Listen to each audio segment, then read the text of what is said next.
Here we go, folks. This is a 2006 Bugatti Veyron, and it is one of the all-time coolest cars ever made. It has 1,000 horsepower. It cost $1.5 million back when it was new, and when it debuted almost 15 years ago now, it was the fastest production car in the world. Today, I'm going to give you a full review of it. I've borrowed this Veyron from CNC Motors here in Southern California. This is basically the premier luxury and exotic car dealership in this entire region. They have basically everything. Now, I've filmed a lot of cars with CNC before, but nothing like this. And yet, this is the second Veyron that CNC has. You can check out their inventory if you click the link in the description below. This place is automotive heaven. But back to the Veyron. Now, to me, this is the most special sports car manufactured in its era. Sort of like the McLaren F1 in the 1990s and the Ferrari F40 in the 1980s. Back when this car came out, it didn't matter if you were into cars, you knew the stats. Because everybody knew the stats because they were everywhere. Top speed, 253 miles an hour, 10 radiators, 4 turbochargers. It could suck in as much air in 1 minute as a normal person breathes in 4 days. It'll run out of fuel in just 12 minutes at its top speed. You gotta change the tires every 2,500 miles, and you gotta change the wheels with every 3rd tire change. It doesn't matter if you like the Veyron or hate it. You got to admit it is a marvel of engineering and insanity and hilarity all wrapped up into one. The Veyron was sold from 2006 to 2015 when it was finally replaced by the Chiron. This is my favorite Veyron because it was the original Veyron, the one that captivated us all when it came out all those years ago. Later Veyron models were definitely better. There was the Grand Sport, which was a convertible, and the Super Sport and the Vitesse, which had more power. But to me, this is the Veyron, the original, the one that started it all. Regardless of which one you get, they're all special. Bugatti only made 450 Veyrons for the entire planet during its 10-year production run. But anyway, today's the day you've been waiting for, because today's the day I'm going to review a Bugatti Veyron. First, I'm going to show you around it, and I'm going to show you all of the quirks and features of one of the craziest cars ever made. Then I'm going to get it out on the road and drive it, and then I'm going to give it a Doug score. And for more of my thoughts on the Veyron, click the link below to visit autotrader.com/oversteer, where I've compiled a list of the 5 cars I would buy for the price of this one.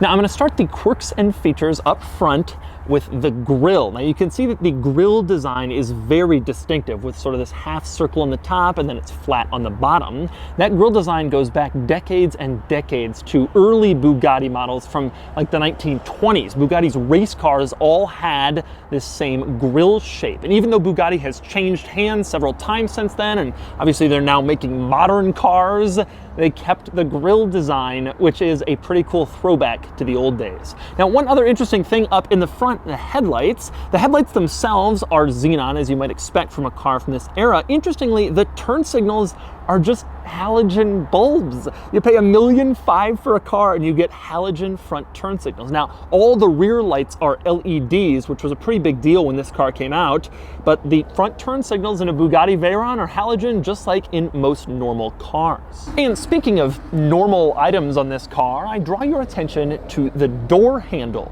Now, these days, exotic cars have crazy door handles and door opening mechanisms. I'm thinking especially of Koenigsegg and others.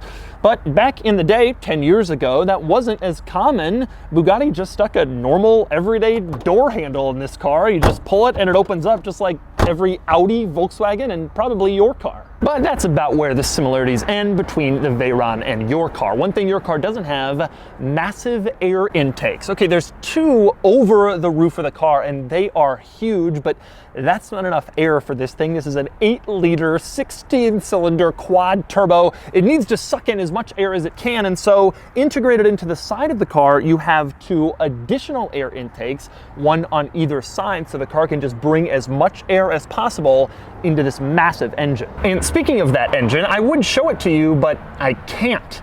You can't open the hood in this car and look at the engine or service the engine. Bugatti leaves that to the trained professionals, but they do give you a little bit of a consolation prize, unlike a Ferrari where you have to look at the engine through the glass engine cover. In this car, you can see it right there. The part that is visible is very visible, and you can see it says 16.4, which meant 16 cylinders, 4 turbochargers. That is a very, very cool thing to look at from the back of this car. One interesting item you might notice that's unique about the engine in this Veyron is the fact that it's painted black. And in fact, everything about this car is painted black. When these cars first came out, Bugatti wanted people to get two tones and kind of experiment with colors. But this person decided to go black, black, black, and that includes the engine. I'm not sure if Bugatti painted the engine black or if the first owner had someone else do it, but it completes the black motif of this particular Veyron. Now, next up, I want to move on to the rear lights of the Veyron, which are LEDs, and they have some interesting operation. When you press the brakes in the Veyron, all 4 rear circle lights light up in red as brake lights. Now, when you put on the turn signal, the outer light breaks off and becomes the turn signal. It's no longer the brake light, it is now the turn signal, and it flashes like a normal turn signal. The most interesting thing, though, is the rear fog light. When you turn on the rear fog light, the inner half of the inner lights on both sides lights up and becomes the rear fog light. It's kind of an interesting design when you see it on, and that's how the rear fog light works in a Veyron. Other interesting items back here. One is obviously the exhaust. This car doesn't have quad exhaust pipes or whatever. Instead, it has one giant center exhaust pipe. And actually, this car sounds pretty good. I've always heard it described as like a turbine, not like a really true sports car, but it sounds decent. Take a listen.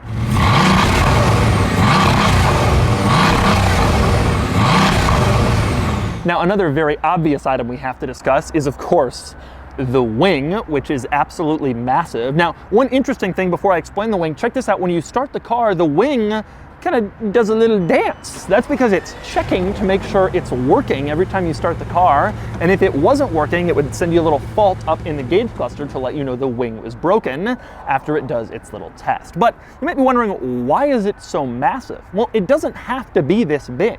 The car is currently in handling mode, and when the Veyron goes into handling mode, you can see it gets a little bit lower in order to get closer to the ground for better grip, and then the wing comes up to provide extra downforce, which also provides better grip on the racetrack. Now, if you take the car out of handling mode and put it in normal mode, the wing retreats back into the car so it isn't as massive and aggressive since you don't need all that downforce. Additionally, the car lifts itself back up just a little bit, presumably because if you're in normal mode, you're no longer on the racetrack, now you're back on the street, and you probably need to clear stuff like speed bumps or low curbs. Now, one interesting item to note when you're in handling mode and when the wing is up is that if you look in here, it's really ugly. They didn't bother to cover any of this stuff. You can just see the inner workings of the wing and the rear of the car, but actually it's pretty cool to look back in there and see all that stuff.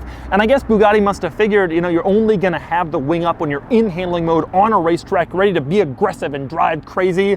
And so maybe you'd wanna take a look inside the car and see its guts. So I've mentioned handling mode and normal mode, but there's still one other interesting mode the Veyron has, and that's called top speed mode, and accessing it is rather interesting.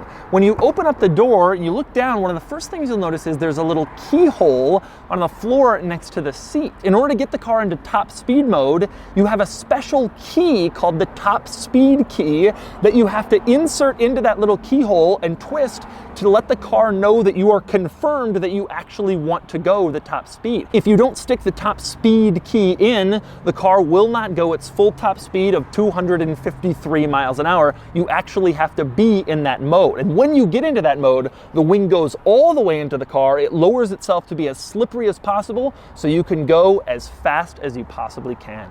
But top speed mode isn't the only interesting item you'll find when you first open the door. Next to top speed mode, you can see there are two little silver circular buttons, and they open the two exterior flaps on the outside of the car.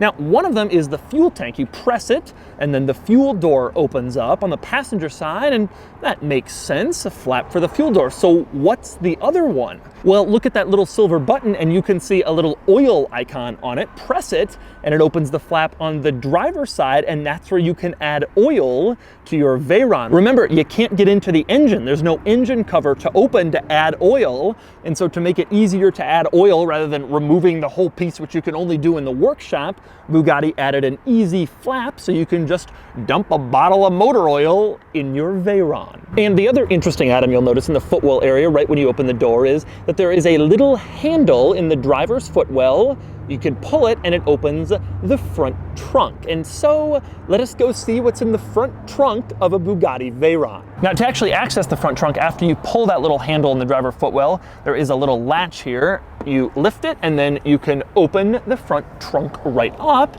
And so here it is. Here is the front trunk in a Bugatti Veyron. There are a few noteworthy items in this trunk. One is the fact that you can see this little black panel in here.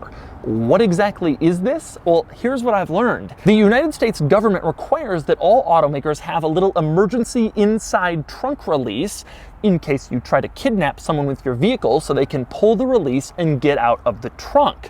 However, that requirement only extends to vehicles that have a trunk of a certain size. I guess that size is about the size of like a 3 or 4-year-old child dummy. If the child dummy can't fit in your trunk, then you don't need the emergency inside release. So Bugatti puts this black panel in here in order to divide the trunk into two sections, neither of which is large enough to take the dummy, and that means they don't have to install an ugly plastic emergency inside trunk release.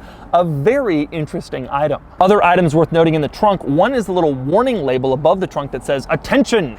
Temperature inside the trunk may exceed 122 degrees Fahrenheit." The theory there is they don't want you to put anything in here that, well, can't handle getting a little hot because it may get hot in here. The other interesting item is there is a little plaque in the front of the trunk that has this beautiful inscription, Bugatti Automobiles, and it gives your chassis number and it says country of destination, USA 3. Boy, I wonder what life's like in USA 1.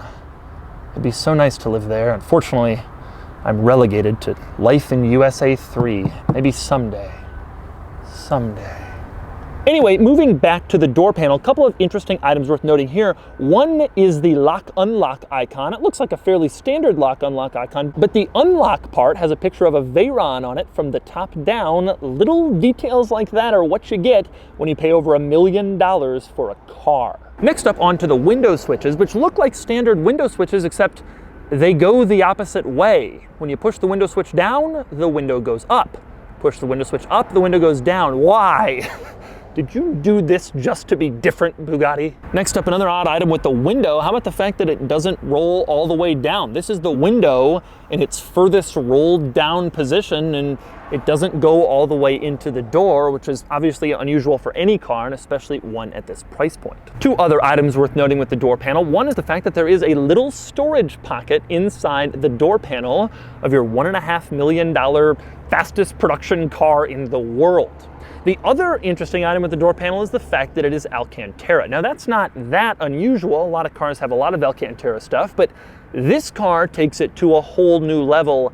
Everything in this car is Alcantara. The seats, Alcantara. The center console, Alcantara. The area around the door frame, Alcantara. The dashboard is Alcantara. The steering wheel.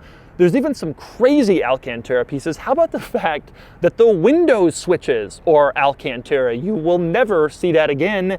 And then there's my personal favorite, the key. The key is wrapped in Alcantara. That's the level of Alcantara that we're on this vehicle. Basically, everything is made of that material. Now, speaking of the key, one unusual item about it is the fact that it's just a Volkswagen folding key. Take a look at a Passat from this era and you'll see the exact same key, except it's not Alcantara, and it doesn't have the Bugatti logo on it. That's really the only apparent change they made to this, which is a big surprise to me considering how special this car is. Also odd about the key, it only has lock and unlock buttons on it. It doesn't have a button on it to pop the front trunk. In order to do that, you have to pull that little latch in the driver's footwell. Another item worth noting is the fact that between the door sill and the seat, there is this nice little storage cubby, which is of course finished in alcantara. I would expect no less. Now, I mentioned that little alcantara storage compartment over on the driver's side because over here on the passenger side, there is also an alcantara storage compartment, but it is much smaller. And the reason it's much smaller is because right in front of it, you have a little alcantara compartment. You open that up, and that's where the road hazard triangle is. This is compulsory, required in some countries. They had to put it somewhere, and so they hid it in that little panel there. You'd never know it was there unless you know it's there. And speaking of the passenger side of the Veyron, one interesting item on the passenger door panel is the fact that right next to the interior door handle, there is a blank panel where the power mirror controls and the power lock controls would be on a right-hand drive car. Bugatti just leaves that panel blank on left-hand drive cars rather than restyling the whole door panel to accommodate it. I never thought I would see a blank panel on a $1.5 million car, but here we are. Next up, moving into the Bugatti Veyron, the first thing you'll notice when you climb into this one is the fact that the seat is really tight. It really hugs you. It's kind of surprising. That's because this car has racing style seats, full carbon fiber seats like you would find in a Porsche GT3 RS, although not quite that crazy. But here's the really special thing about them. They're manual. This is a $1.5 million car with manual seats. There's a little lever you gotta pull, and that's the only way to move the seat forward or backwards. It's ridiculous. You know, I made fun of Audi in the RS3 for installing a manual passenger seat, and that's like a $70,000 car. Here they're installing manual seats in a $1.5 million car. The Volkswagen Group really knows how to get you with options. Of course, I'm kidding. I think these are actually optional seats. There's a more luxurious seat that's standard. This is for people who really want that sporty seat experience. Now, one interesting item with the seats, even though they're manual and carbon fiber, they're heated, which is a big surprise because in most cars that have carbon fiber racing seats, you can't get them heated, but you can in the Veyron because, I mean, it's the Veyron. You can do whatever you want.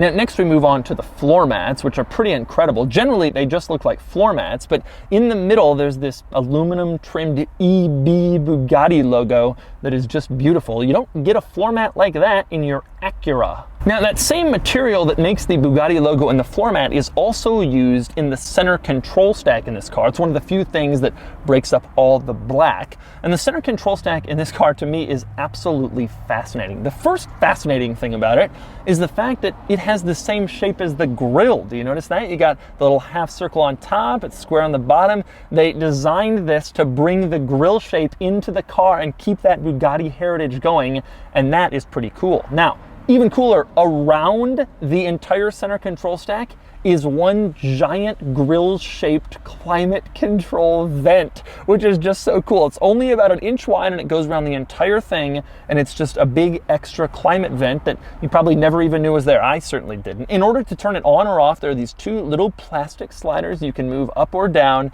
and that adjusts the climate vent in the middle that most people probably don't even realize is in the Veyron. Now, next up, I'm gonna go down to the bottom of the center control stack and sort of work my way up, and that means starting with the starter. You can see there's a start button in this car, but that's not how you start it. To start it, you have to unfold the Volkswagen Foldy key, stick it into the ignition switch, which is in the normal place, twist that, and then press the starter button. You can't just keep the key in your pocket and push the starter. Now, when you do push the starter button, you are greeted by a tremendously distinctive noise from the inside of this car, everything firing up. Take a listen.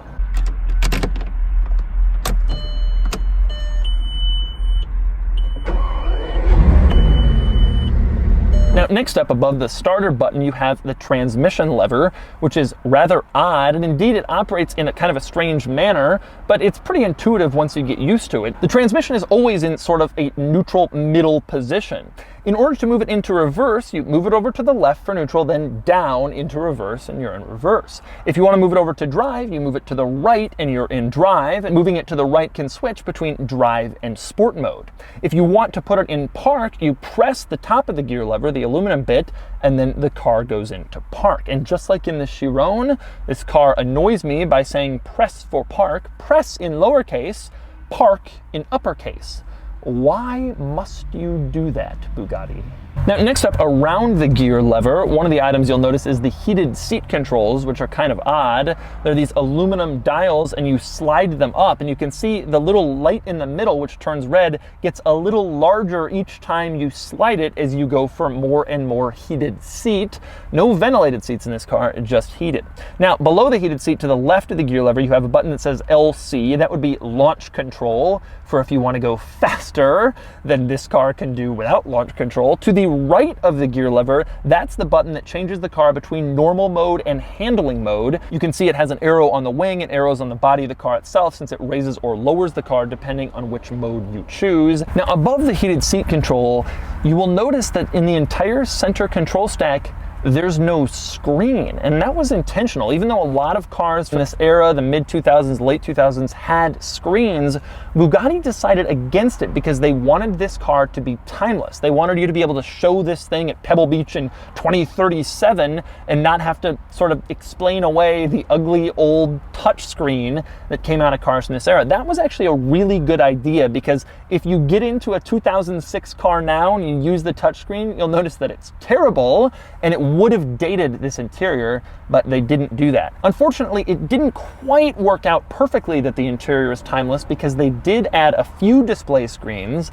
and they're very pixelated. You can see it looks like mid-2000s era Volkswagen, and it just doesn't look that good by modern standards. But it's a lot better than having one big old school screen taking up the middle of this car. Now, the first set of controls, as you move up the center control stack, you'll see the climate controls, and they're not particularly unusual. You have all your typical buttons, auto, you can adjust where the air comes out. One thing I like is that as you change and adjust these things, they light up in red when you move the little silver switches to highlight whatever you want. The coolest thing about the climate controls is that the dial in the middle, I always thought was fixed. It's actually a dial. You can move it, and that adjusts the climate control temperature. So as you move that, the temperature gets warmer or cooler depending on what you want, which is pretty cool.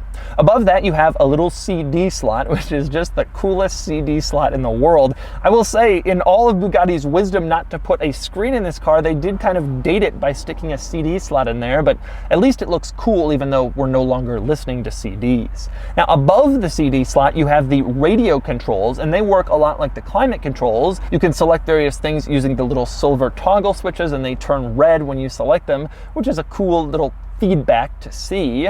Also, same deal with the climate controls. The giant silver dial in the middle, that would be the stereo volume. As you turn it, you can turn up or down the volume. Something else I didn't know about the stereo in this car. Now, next up, above the climate controls, you have a few other interesting items. You have the two circular air vents that sort of complement the grille-shaped air vent around the center console. You also have the giant hazard light button right in the middle. And above that, you have the Bugatti clock, which is, of course, very beautiful. But how do you adjust it? There's no hour or minute thing anywhere, and there's no screen you can use to adjust it. So what do? Well, it turns out you open up the glove box, and to do that, you press this big silver unlabeled button over to the right of the center control stack. The glove box opens up in this incredibly soft, luxurious manner, like you would expect from a high-end vehicle such as this. And then you can see over on the right side of the glove box, there is a little clock adjuster so that you can change the time in your brilliant Bugatti clock. Other interesting items in this interior, one is the air vents. Aside from the vents in the middle, there are vents to the left of the steering wheel and over on the passenger side, and they have an odd shape to them. It's a shape that actually mimics the accelerator pedal shape, which is odd. You don't often see that air vent accelerator pedal shape tie-in, but you do in this car. One item I absolutely love about this car has to do with the center console. It doesn't open, and it's finished in this black alcantara with nice white stitching. But Bugatti knows that having an unopening center console is annoying, so they gave you the smallest consolation prize ever. You have this tiny little oval-shaped item that doesn't close right above the center console for you to put in tiny items. You don't get a full center console, but you get that. It is unfortunately not even large enough for a modern cell phone. Next, we move on to the ceiling right here next to the mirror. A couple of interesting items, starting with these little switches that turn on the dome lights. These switches are alcantara, because of course they are. Even the thing that turns on the dome lights in this car is alcantara. Now, the furthest forward of the two switches turns on all of the dome lights at once, but say you don't want them all on, the switch in back has you covered, also alcantara, of course. If you move it forward, it turns on the driver's side lights. If you move it backwards, it turns on just the passenger side lights. One other interesting item in the ceiling area is the sun visors, which in this car are pretty special. There's no like hinged thing you pull down. Instead, it's just part of the black alcantara headliner. It's like a little flap. You just pull it down and that's your sun visor. You put it back up and it goes away. No visor mirror, no ugly hinges, and no airbag warning label like you get in so many other cars. Somehow Bugatti got out of that, or the owner removed it. Finally, we move on to the gauge cluster, which has a couple of cool things about it. Maybe my favorite is the fact that none of the warning lights are lit up or even potentially lit up. You can't even see that they're in there until you start turning stuff on, and then they light up as if they're hidden and just waiting to spring into action. I really like that because I hate looking at gauge clusters that have the outline of all the warning lights. It just looks ugly. In this car, they concealed it, and it is very, very cool. Now, the gauge cluster in this car, of course, isn't your typical gauge cluster. You start over on the left, and that's the power meter, which shows how much horsepower you're using in any given moment. You can see the very last number on there is 1001. This car had 1001 horsepower, and so when you have the foot on the floor, the power meter is all the way up, and you're using all 1000 horses. Now, right in the middle, you have the tachometer, as you do in a lot of sports cars, and over on the right, you have the speedometer, which goes to 280 miles an hour. You won't see a lot of cars with a 280 speedo. I also like the fact that the speedometer has this tiny little speed readout right in the middle. I almost feel like they put that in there thinking that Instagram would come in the future, and there would be Instagram kids who would want to be like, oh, I gotta get a picture of the speed readout. And so they have that in there for that express purpose. Now, unfortunately, the gauge cluster suffers from the same problem as the center control stack with this pixelated black and white display in the middle of the tachometer. Again, it's not as bad as if there was a screen in there from the old days, but it doesn't exactly look great. Now, moving on from the gauge cluster, you have the stalks coming off the steering wheel. They're pretty standard. On the left, you have the turn signal stalk. Move it up, down for the turn signals. That also controls the cruise control. You just flip it and then it can turn on or off. Over on the right, you have the wiper stalk. Again, pretty simple, nothing particularly special about it. It's just the wiper stalk. And in the middle, of course, you have the steering wheel, the Bugatti Veyron steering wheel with the giant EB logo. Press it, and you have the horn. What does a horn sound like in the Bugatti Veyron? Well, take a listen. And so that's the unbelievably long rundown of all of this car's incredible quirks and features. But wait, I'm not done, because now it's time to get this thing out on public roads and drive it. And of course, I am very nervous. All right, driving the Veyron. I have wanted to do this my entire adult life. I've never even sat in a Veyron until this moment. One interesting one about this one, I can't lower the seat, it seems like. I can move it forward and backward, and I have enough room there, but my head is kind of right up against the ceiling. Also, the pedals are surprisingly offset, which is unusual. This car, with all the development dollars, they weren't able to get the pedals just a little bit more in the middle. It's almost like an old school supercar where it's just a little off to the side, which is kind of surprising. Just driving it, normally it drives surprisingly normally, which is a cool thing, I think, and that's something that a lot of people have said about this car. It's a very usable car. Compared to Chiron, it already feels a little bit more raw. You can hear a little bit more, you can feel the road a little bit more, which is surprising to me. And pulling onto the highway in this thing, I mean, this is a Veyron. Like, this was everything to me when I was in high school, when I was in college. It was the coolest car in the world. Now there's all these $1 million+ hypercars, but this was the seminal one. And young people growing up now just sort of take for granted that there's a market for these cars, but there wasn't always.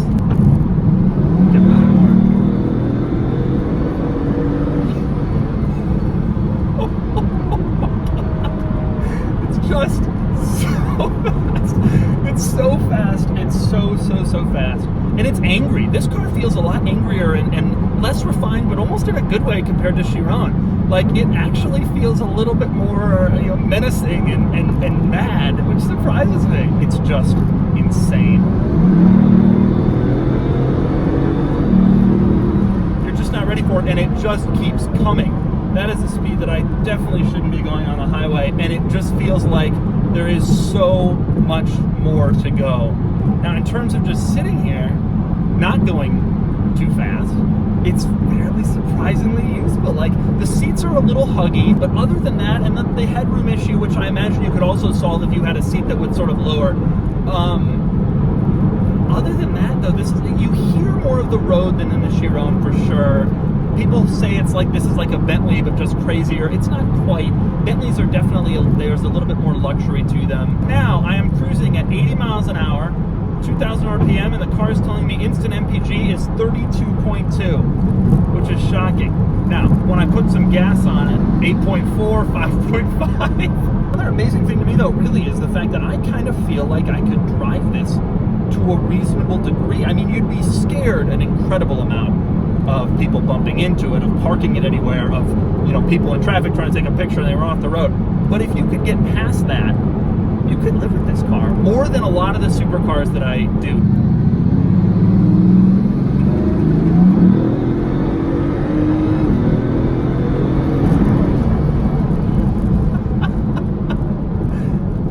There's nothing like that. There's nothing like that. I am surprised by steering. We're mostly on the highway here, but in quick lane changes, I am surprised by how good it steers. Lighter than I was expecting, more like a luxury car, but it's obviously very connected to the car in a really, really good way. And that's kind of a cool thing that you don't really expect from a car like this, which was famous mostly for its speed. Look in the mirror and I noticed those haunches back there that I guess are air intakes. You actually see the reflection of the other side. You can kind of see it right there. You see the reflection of the other side traffic. And so when you look in the mirror, it's a little disconcerting. It's like, I didn't know there was a car there. Well, there isn't. He's over there. There's few cars in the world. Everybody in even a slightly interesting car looks over. Man, when do you see one of these?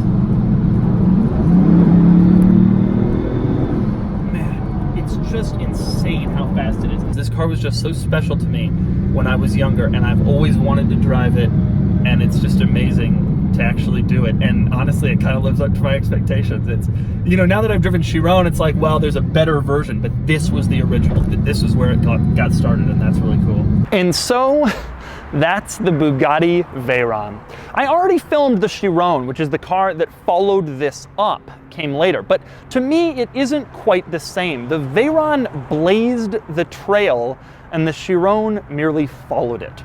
I was 10 years old when they first showed the Veyron concept car. I was 16 when it finally came out as a production car. And I remember I would talk to my friends on AOL Instant Messenger and on internet forums about all the crazy stats related to this car, usually stuff we had heard on Top Gear the night before. I know a lot of people think that the Veyron isn't that great because it's very expensive and it's not very accessible and it's not some driver's sports car like a Ferrari or a Porsche. But to me, this will always be one of the greatest feats of automotive engineering in my lifetime. And I have always wanted to drive it. And now it's time to give this car a Doug score. Starting with the weekend categories and styling, the Veyron was never the world's most beautiful car. It looked nice, but it was never gorgeous, and now it's getting older. It gets a 7 out of 10. Acceleration, it gets an easy 10 out of 10. Handling is good, not amazingly sharp by the standards of modern exotics, but surprisingly quick on its feet, and it gets an 8 out of 10. Fun factor is obvious. This is one of the most exciting and smile-inducing cars ever made, and it gets a 10 out of 10. Cool factor too is obvious. Few cars ever made turn heads like a Bugatti Veyron, and it gets a 10 out of 10 for a total weekend score of 45 out of 50. Next up are the daily categories and features, where it's surprisingly far behind with no infotainment, manual seats, and not a lot of tech. It gets a 4 out of 10. Comfort is surprisingly low. It's better than purpose-built exotic cars like the Carrera GT or the F40, but it's harsher than I expected, and it gets a 4 out of 10. Quality is fantastic in terms of materials, but reliability is a challenge, and maintenance costs are truly astronomical, which limits it to a 7 out of 10. Practicality is low with only 2 seats, a small trunk, and ridiculous attention-grabbing, and it gets a 1 out of 10. Value is only okay. Someday I think these will be worth huge money, but for now they're depreciating. CNC is asking $1 million for this car, and maintenance and repair costs keep a lot of people away. Still, it's a very special car, and it gets a 6 out of 10 for a total daily score of 22 out of 50. Added up, and the Doug score is 67 out of 100, which places it here next to the other flagship supercars from recent years. It's no longer the class leader, but it's important to explain just how, well, important this car was. The Bugatti Veyron blazed the trail into the world of the hypercar, and to me it's still one of the all-time most important sports cars in automotive history.